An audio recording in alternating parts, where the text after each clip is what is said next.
Now, if you know Lumberman's Monument, you know it's a great place to learn, lift your legs, and look out over the awesome AuSable. Yep, just 20 minutes west of Oscoda on East River Road, you'll find Lumberman's Monument.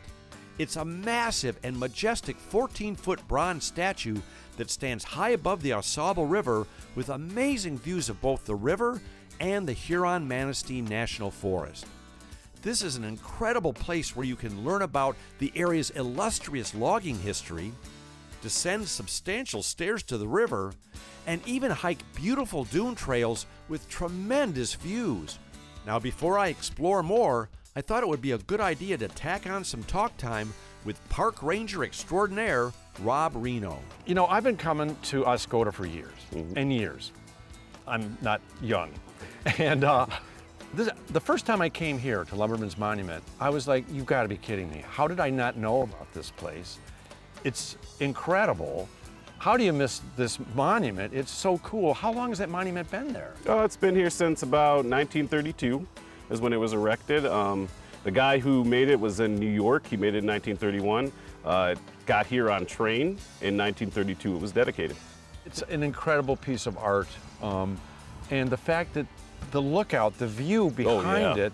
Gorgeous. Yeah, like I said, the first time I came here, I'm like, why did I not know about this place? It's a real gem. But this is to commemorate the logging, the guys that worked so hard for how long did they actually cut this area? I'd say about mid-1800s, 1850 to about the main part of the lumbering era was until about 1890, so about 40 years is what it took them to pretty much clear cut most of Michigan. It's actually kind of funny, the lumber barons, when they first arrived here, they had their scouts go out, check everything. They thought they had 500 years of sustainable timber, and they cut it all in about 40. Yeah.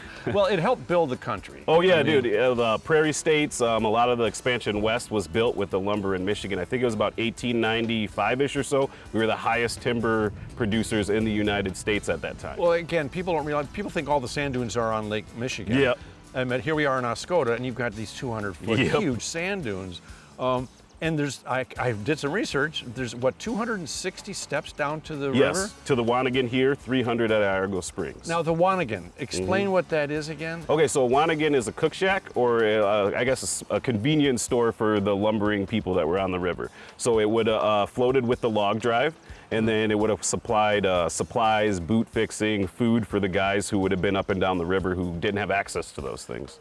Another thing that I didn't realize until my second or third time here is that you've got incredible trails here that the sand dune or the bluff trails that go along where these beautiful vistas looking out over the dunes and the river. Yeah, so we got the High Banks Trail, which runs parallel here, and then we also have Eagle Run Trail runs along the river, but then we also have, I think, 3 or 4 more trail systems that you can walk on, like Corsair, Reed Lake, and Hoist Lake.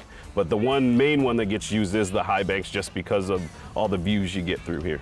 Yeah, I mean, and it's only, how far is the trail? It's not that far. I think from here you're about in the middle, so it's 7 miles one way, or 3.5 miles one way either way. So you can come here just to see the beautiful vistas. You can come here to hike these incredible forests. And lucky for us, these things grow back. Oh yeah. I noticed Paul Bunyan left his pickup sticks game over here, over there. What is that? That's amazing. So yeah, that's the log jam. So the kids can go over. So it's a replica of a log jam, kind of just to see what it would have been like on the river. And then it's kind of turned into a little bit of a jungle gym. So the kids come out and they get to climb on the logs and mess around and all this stuff, as long as their parents are cool with it. You're very lucky, and we're lucky to have people like you doing this. Well, thank you, sir. Yeah, because these are treasures, and this is. Oh yeah.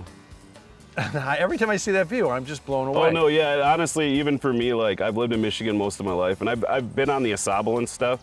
But until I got the job out here, I never, like you said, you kind of just missed it. Never even knew this. Like I actually remember thinking, like, lumbering. What did they have a monument for lumbering? And then you come out and learn the history and realize that it was actually a pretty big thing. And then you see views like this, and you kind of forget when you live in Michigan that there's so many beautiful places in Michigan. I guess for me, anyways. Well, after a rousing round with Rob, I descended the stairs with Ranger Maggie Tebow because I really wanted to see that Wanagan.